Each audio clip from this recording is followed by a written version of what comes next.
Hello everyone, welcome to the Blasting Profiling webinar today with RA McClure and Laser Technology. I want to welcome everyone to our webinar. This webinar will last about 30 to 40 minutes and you are free to ask any questions in the Q&A section. You may have noticed that I was using it as announcements before we got started. So if you're putting questions in, if it's relevant, we'll ask it right in the middle of the webinar, so please be as interactive as you'd like. Otherwise, we'll save those questions to the end. At the end, we'll find out if there's any other further questions, and we'll have a great time today, so thank you. And I'm going to turn it over now to Cassie. Hi, Jay. Thank you very much. I'm so excited to be here today with my not only work associate, but good friend Tamara, and one of my very favorite people at Laser Tech, Steve, who are extremely knowledgeable about this subject. So if we could all introduce ourselves. Tamara, go ahead. Hi, Tamara Whitaker. I work for, excuse me, I work for RA McClure Incorporated as the Technical Services Manager. I'm Cassie Carley. I'm the Solutions Product Manager at Laser Tech.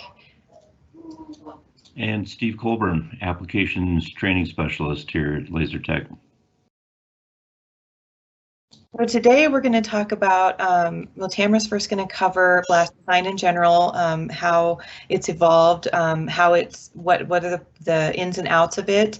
And then I am going to talk about the Face Profiler app, Steve and I together, and then about the lasers themselves, our solution, and then of course, questions from anyone at any time. Please use the chat and they will interrupt us to get those questions in. So quickly about Laser Tech, if you're not familiar with us, we've been in business for 35 years. We've had a lot of firsts and obviously just a leader in pulse measurement technology. We had the first reflectorless total station. We also had the first speed gun for police. And then we had a laser that we created for NASA to dock spaceships onto the space station. And then if you've ever used a Bushnell rangefinder, they are designed and engineered here at Laser Tech. So in addition to what we're talking about today, we're involved in a lot of different types of measurement. So just real quick, a little bit about RA McClure Incorporated. We are an international and independent explosives technical consulting firm. So we work with the military, quarry, construction markets, and mining to do explosives technical services and solutions for blast design, as well as with any type of explosives related technical services. Okay, so now we'll get going with talking about profiling and blast design, and Tamara, you can take it away. So I just want to talk a little bit about some of the consequences, the reason we profile, and if we don't profile, some of the things we run into. And one of the things that we run into with profiling, and this tool gives us, is measuring a bench height. If you underestimate the bench height, so it means you're not drilling that hole deep enough, you're going to start to run into issues like loss of floor control, or what we call toe. You're also going to have trouble with digging. So your loaders are going to have a hard time getting that material out, as well as you're going to run into issues like vibration and poor fragmentation. So you're not going to get the fragmentation that you want, and obviously you're going to have issues digging that material out. You can go forward, Cassie. The other thing that we run into is overestimating the bench height. So a lot of times we'll put on a blast plan that the bench is 50 feet. Well, it's not always 50 feet straight across the board. I rarely run into a quarry that's got completely level benches. So a lot of times you'll see variations in the bench height from, say, 48 feet or up to 52 feet. If you overestimate that bench height, then you're going to run into issues. One is you're just putting money into the ground that's not necessary. You're putting more explosives into the ground than you need to break the rock. Additionally, you can't break that rock because there's too much burden, there's too much material to break, so it converts that energy into vibrations. So you're going to get excessive vibrations. And if you're in a sensitive area with with neighbors, they're going to start to complain when it comes to that. Additionally, you're going to run into issues about damaging the bench below, whether it's coal or some other seam or just the next level down. You're going to damage that and precondition it.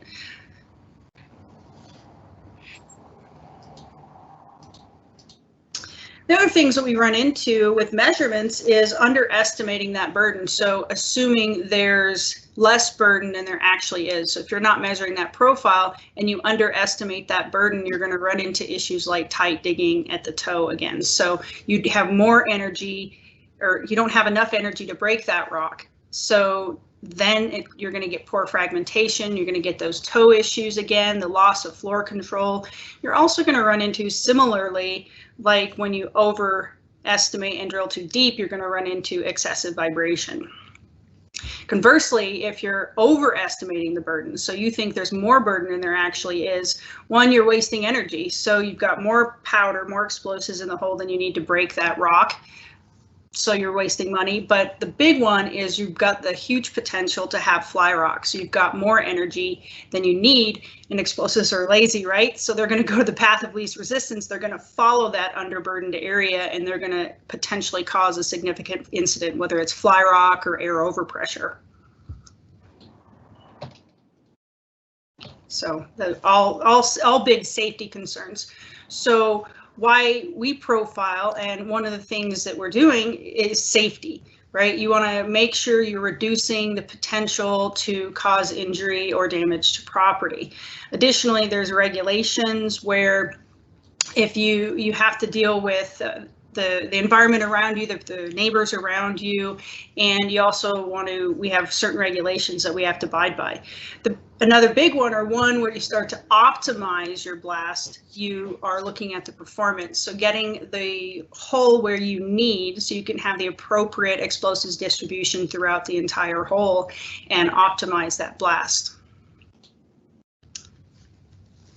And regulatory, which we've already covered. So why profiling when you run into challenging geological structures? So really, if you look at the conditions such as a large toe on the picture on the left there, we need to know we got the hole in the right spot so that we can break that toe and do it effectively. Where if you look at the picture on the right, you run into, in this particular case, this quarry, everything here was just self-induced. So you've got almost every condition you could run into that's just from poor blasting practices. Things like stemming issues, where you're going to have a lot of broken and fractured material at the surface, overhangs, toe issues, floor control issues, and oversize. So some of the things that we started out with, I mean, we have a lot of tools, or had a lot of tools to begin with, but we, introduced the laser because you can't always get those measurements. If you've got overhangs, you cannot effectively measure those overhangs and those cavities in a face using a burden pole, which is something that we've used to do. So the measurements can be difficult to obtain or unsafe if you've got a lot of highly fractured ground close to the crest. Additionally, you're not supposed to get close to the crest. You've got some regulatory requirements that require you to be a certain distance back from the crest. So how do you get those measurements in that case? Or if you have very large walls, using a burden pole or other things may not be accurate enough to get you your burdens that you need. So my question then would be, how are you going about doing it? If you can't do it that way? I know there are quite a few different ways you can go about getting this done. Oh, right. So how do we get the job done? Apologies. Well, originally we were using burden poles, right? So we're taking a burden pole and then dropping a tape over the face and down to a stemming zone or down with some certain measurements, and then taking a measurement to see where the burden was at those distances back from the crest. And again, you can't really do that in a lot of cases anymore. One, if you've got overhangs.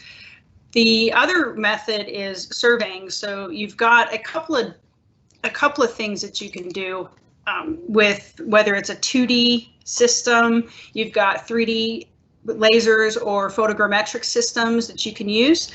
The nice thing is, the pros and cons for, say, a 2D system, right? The 2D system, the prices are really low. They're easily obtainable and they're easily trained on so that they can be used by anybody. In fact, most blasters that we have out there have a 2D laser profiler system. Then you've got the 3D systems. And with 3D lasers or photogrammetric systems, you're getting a three-dimensional burden, and you're getting rather than just the 2D burden. So, but the downside of that is they do cost more. So depending on what system you get, you would have to look at a higher cost for that. But you, on the positive side, is you're starting to get those three-dimensional burdens where if you're going around corners, you only need to do one profile and it's measuring all the way around the corner, whereas with a 2D system, you might have to do a couple of setups to obtain that same information.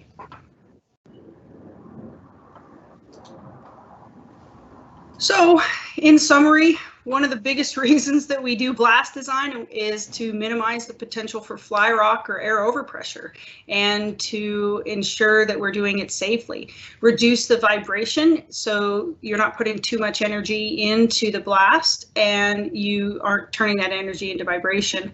And then improving your fragmentation. You get the better explosives distribution, which allows you to then optimize your blast pattern and get more consistent fragmentation.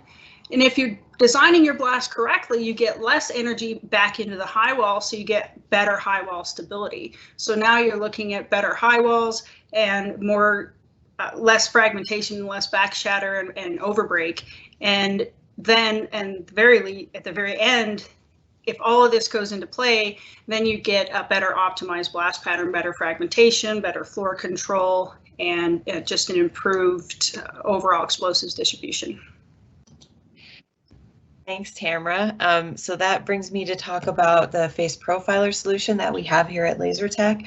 At Laser Tech, we try to create apps that harness the potential in the lasers and take that information and those values and then make it into something our end users can use to make their jobs safer and more efficient.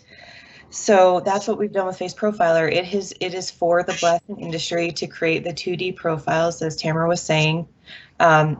It uses essentially a TruePulse 200X laser for the measurements, and then any Android device to collect the measurements on Face Profiler, as long as it's running a new enough operating system. So you can use one person, create the profiles, make the calculations, print right in the field, and then it still also works on Windows mobile data collectors if that's what you have.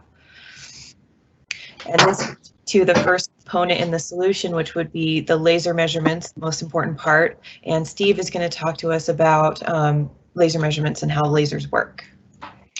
Thanks, Cassie. Yeah, this face profiling application is really a classic example of where we took one of our revolutionary products to an industry 20 plus years ago and said, hey, isn't this great? But the customers wanted to do more with the data.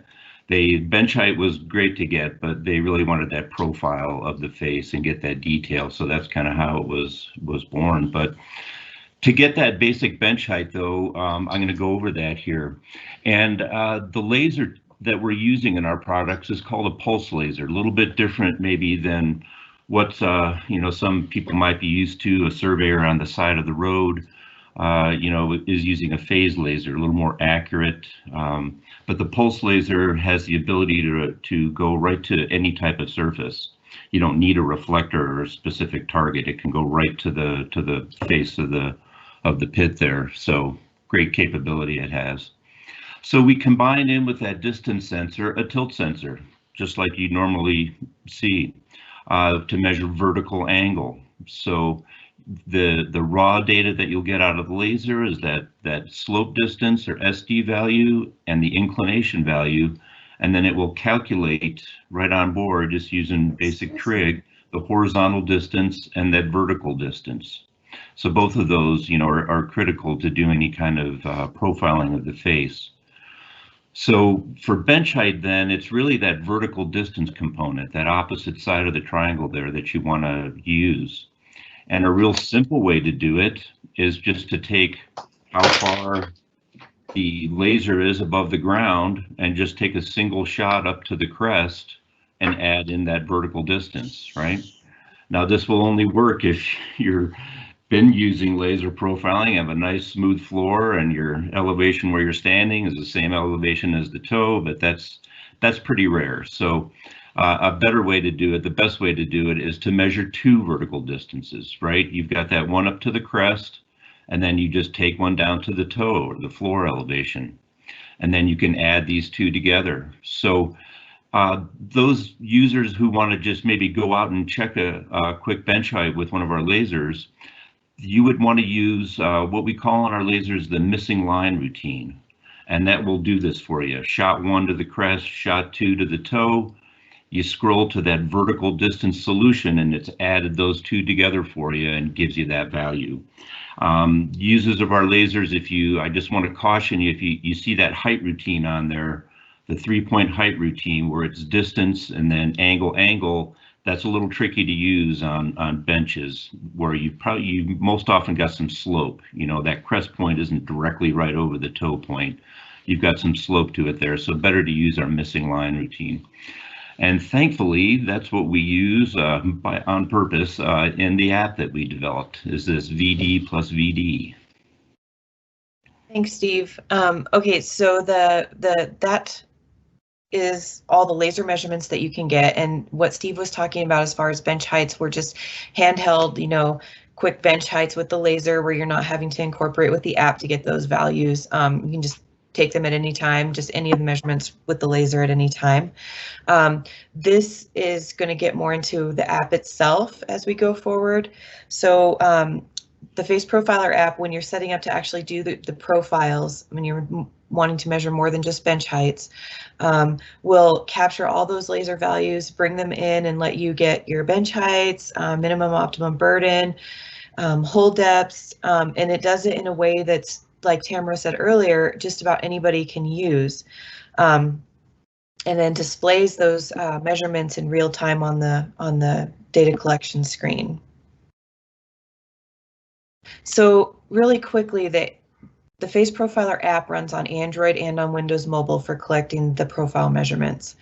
The main thing that you need to know for Android, if you plan on using your own Android device for this app, is that it requires version 6 or newer, which is going to be most of your Android devices out there now, and it can work on a phone or a tablet. Also, it does not work on iOS yet. Also, if you download the Face Profiler app, it works 14 days for free. So if you already have a TruePulse, TruePulses are compatible, and you can try the Android app for free with your TruePulse for 14 days. And then the Windows specs, of course, Windows Mobile 6 or newer, which is the last Windows Mobile version that will ever be developed. And for all you that are still using your Windows Mobile data collectors, you can still use Face Profiler on that. And then there's a Windows version for doing further calculations from your office, from your desk, that works on Windows 7 or newer. That one does not require a license key. You can just install it on as many computers as you want and, you know, move your data over from Android or Windows Mobile to the Windows computer and, you know, review and adjust from there. And Steve, if you could handle setting up for 2D profiling. Yeah, Tamara, jump in here too. Typically the way they do this, if this is maybe a representative shot that's going to happen here that we see, they would get a certain amount of holes that have across there, and they're typically going to put out some kind of marker or cone along the top of the crest at the particular interval, you know, whether it's 10, 20, 30 feet, whatever it might be. So the user would just stand down on the floor then and position themselves at right angles to that first cone, that first front row hole to shoot. And then they just go ahead and follow the workflow for the software. Another good tip there about getting back from the face. I mean, this isn't always the case, right, Tamara? I mean, sometimes you have constraints, but if you can get back, if you got a 50-foot face, if you get back at least 50 feet, that's going to give you good geometry. Yeah, recommendations really is 1 to 2 times the distance from the face for your bench height, and that's a good starting point. It's also important to keep in mind that you do have to set up in front of every hole. You don't want to set up in front of one hole and shoot the burdens profiles for adjacent holes, because you're not going to get the accurate measurements. So it is very important to set up and do a setup for every single hole. Yeah. And then, so for the communication, for those of you on here who may have been familiar with our past face profiler systems, we used an impulse laser, and it was with a Windows mobile device, or a true pulse laser with a Windows mobile device, and you mainly were connecting those two together via cable. With Android, the only way to be connected is over Bluetooth, and that's the type of communication that we use for this system. So just a little bit about the structural foundation, the way that Face Profiler kind of organizes your data. The overall group of measurements that you're taking is called a job in Face Profiler. Within the job, that you have multiple profiles, and then within the profiles you can have more than one drill hole. So for example, if you're profiling around a corner or something and you need to have more than one profile for one drill hole, that's something that's possible now. And that was thanks to input that we got from Tamara and one of her customers at work, a change that we made to accommodate that. So just getting the job started, this shows you the 4 screens you get presented with before you take your bench and your toe measurements to set up the profile. You just have to enter the job name. You can put an overall job note, select what laser you're using, and then you can put in some preliminary drill angle, sub-drill, offset right here on the screen, on the main screen. And then if you're not using origin coordinates, like if you don't know the XYZ of where you're standing, you can uncheck that box and it'll bypass that screen. So you're not presented with that screen at all. And then you can enter in a drill hole description and change the drill hole name, which wasn't something that we were able to do in the past with Face Profiler. Same with the profile, you can change the profile name or add a description to it instead of just the default profile 1. And that's where you are going to be presented with the screen to set up the actual profile itself. It asks you to shoot the toe first. And then it asks you to shoot the crest, and it'll present a bench height measurement and the raw measurement values that go along with it. And if that's incorrect, you can reshoot the bench, and you can continue to reshoot it until you see that the bench height value looks correct to you, because sometimes it's possible to kind of overshoot the crest. And you can fix that here, whereas in the past you had to just start the profile all over from the beginning. And then the floor shot is optional. You can either skip that or take it. Tamara, what's the value of shooting in a floor shot? So shooting in the floor shot gives you the ability to help manage bench height, so you can start managing grade better. If you just shoot in a toe, it might be that the toe of the high wall, well, it's the bottom of the high wall there, isn't where you want grade to be. So if you shoot in a floor shot, it'll populate on the screen and show you if your floor is above or below. I mean, it could be that the floor shot and the toe are inverted and actually you're below grade, where you can shoot in a grade marker and have that and know exactly where you are, so you know how deep to drill the holes for the next bench, or if you need to make some gradual adjustments to get back to your grade. Right, and that floor shot will display on the data collection screen and show you that, so you can make adjustments as necessary. On the data collection screen, once you shoot in the bench height and you're happy with it, you can see the left image there is the way that it looks before you start shooting in the profile shots. Once you start shooting in the profile shots, they appear on the screen and start letting that face kind of take the shape of what it actually is in real life. And those shots can be taken in any order. You don't have to go from the top down. You can take extra shots where you think they're needed in any order. So then, Steve and Tamara, if you could talk about the burden adjustments.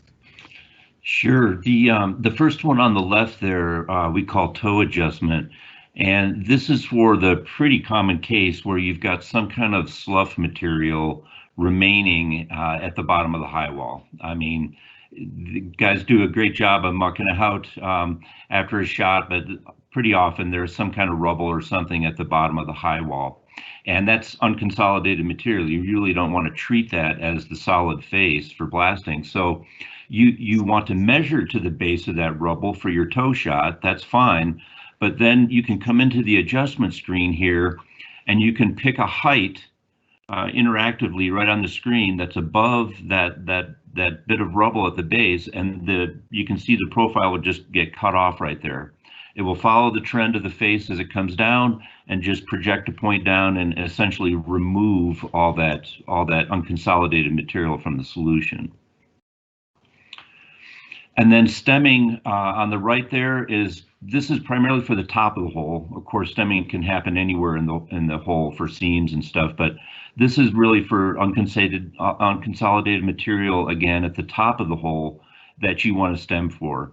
And it will just remove it either from the burden calculations, or it will also remove it from the calculation of a drill angle if you're going after that. Yeah, it makes the adjustment there. So if you are using this for some design and the hole doesn't already exist, it allows the software to adjust the collar location of the borehole based off of where you put the stemming. So it can shift that hole forwards or backwards to help optimize the pattern.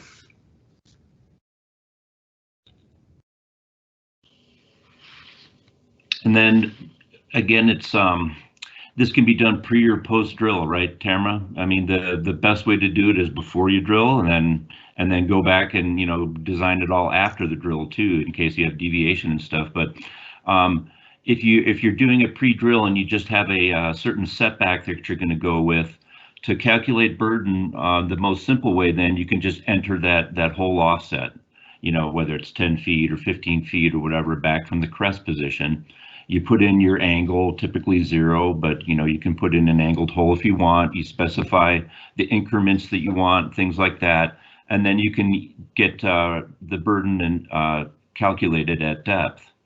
Another way to do it, if you do have a hole location set already, it's either maybe surveyed in or even drilled, you can shoot that collar in, and that not only will give you your accurate setback position, that horizontal distance away from the crest point and the face, but it will also track any elevation change, because benches aren't always flat and horizontal, right? They may slope up as they go back. So it will introduce that little bit of offset into your depth calculation and everything, and make it right. Yeah, and that can be really critical to have that information, because if you're working on a flat bench, then you got all the same hole depths. But if the bench undulates a little bit and you have some vertical change, you're picking up that vertical change and making the adjustments in the length or the depth of the borehole so that you're maintaining sub-drill, and again, working towards maintaining that grade that you're aiming for. Mm-hmm.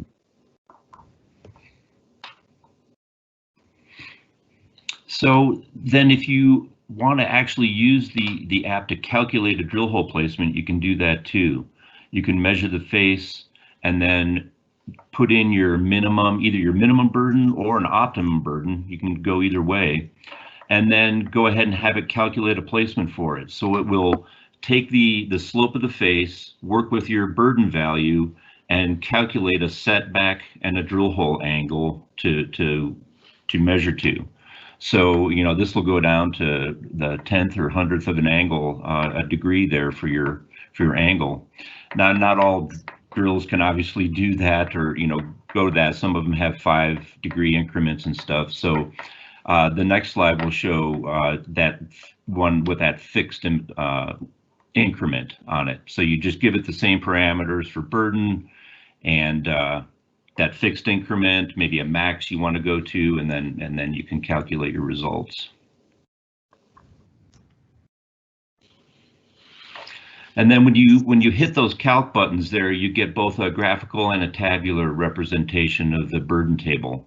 You can see the plot on the left there. It's got all your burden lines. It's got that slough removed from the bottom. It's got the drill hole position there in red on the right, all your depths and everything. And then you've got a table for it as well. And you can even get in here and tap in that note field and add notes if you want to. Maybe you missed a seam and you see the depth where it's at, you can add that. So, you know, gives you some QC right there in the field for the data.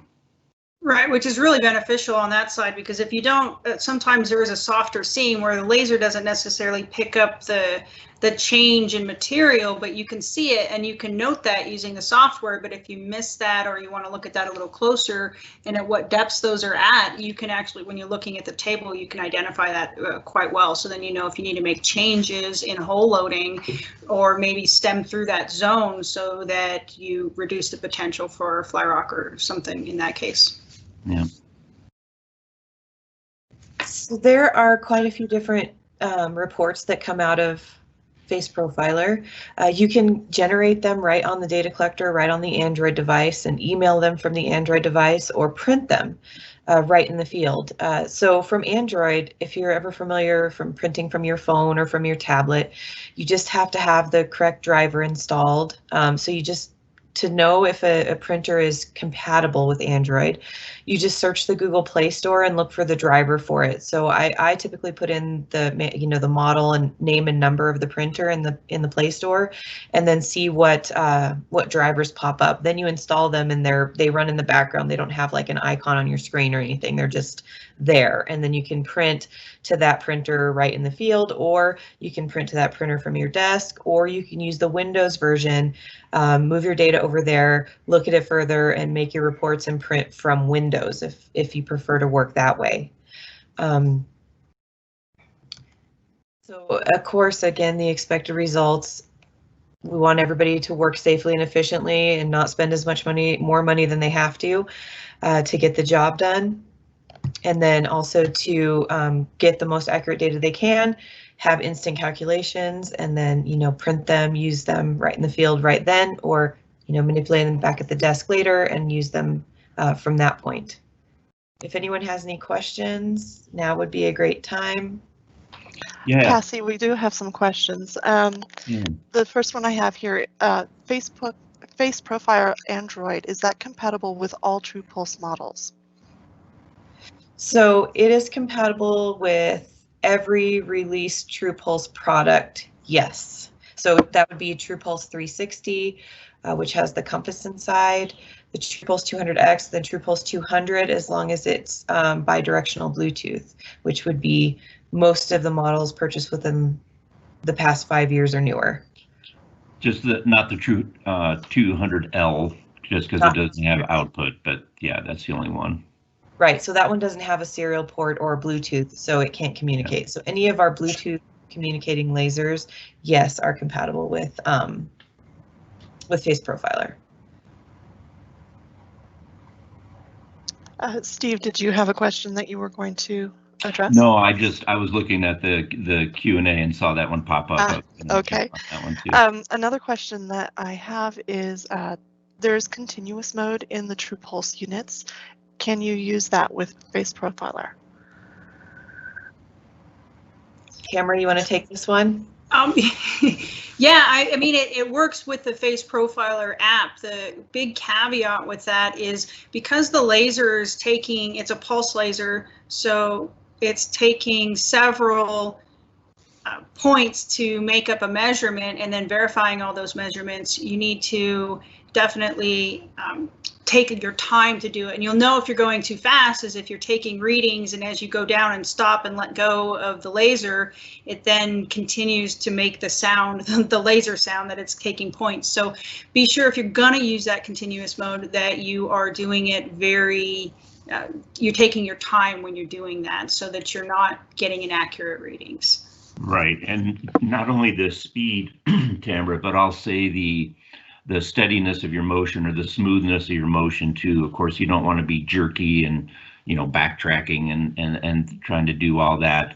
That'll just, you know, kind of exacerbate that issue. So, right, I mean, it does take a second or two to take a shot. So as long as you go nice and smooth and steady down the face, it should be fine.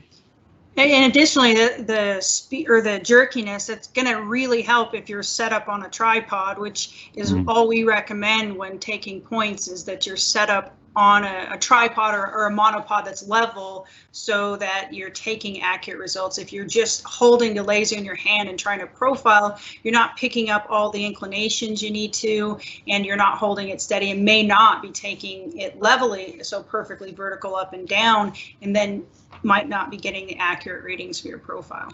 Absolutely. If you need to, do a quick bench height, that's no problem. Handheld, just taking into account, it might be a little bit inaccurate, but when you're using the face profile app, for sure, get it on a tripod or monopod or something. Yeah. Right.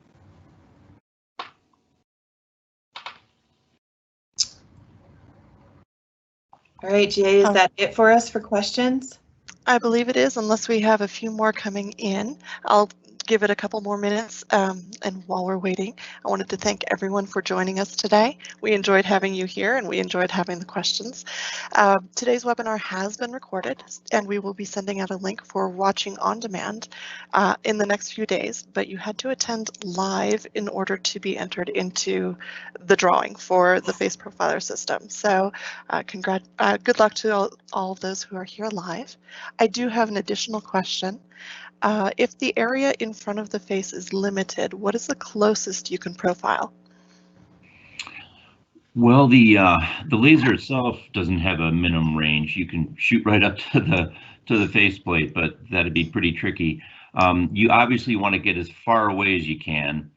And I guess one of the critical things, Tamara, would really be to be able to see that crest point accurately, right? That's going to be your inaccurate shots, so to speak, when you're too close to the face. That crest shot's going to be at a steep angle, and so it's going to be really critical to get that right. And I guess our recommendation would be to shoot it several times, look at your bench height, reshoot it if you have to. You should have some kind of idea what your bench height should be. So if you get a crazy answer, you've probably missed a good shot at the crest there. Any other tips you can think of there, Tamara? No, yeah, the biggest thing with that, with the closer you are to the face, the less field of view you have, so you have more potential of missing some of the ins and outs of the blast face. So if you have a nice smooth face, it's not going to be as big an issue. But anytime you have a rugged face that's really broken up and you have, say, cavities or overhangs, the closer you are to the face, the harder it is to pick up those changes. So there, like Steve said, there's no minimum distance to stand to the face if you've got a lot of limited space, but just be aware that you could miss some of those variations in the face. If you can't see them, then you can't shoot them. Yeah. Good question. Well, thank you for the questions, everyone. If we have no more questions, we will end the webinar for today. If you have any further questions after the webinar, you can always reach out to Tamara or Cassie. You can use the contact information that you see on the screen. So I want to thank everyone for joining us today, and we'll see you again soon. Thank you.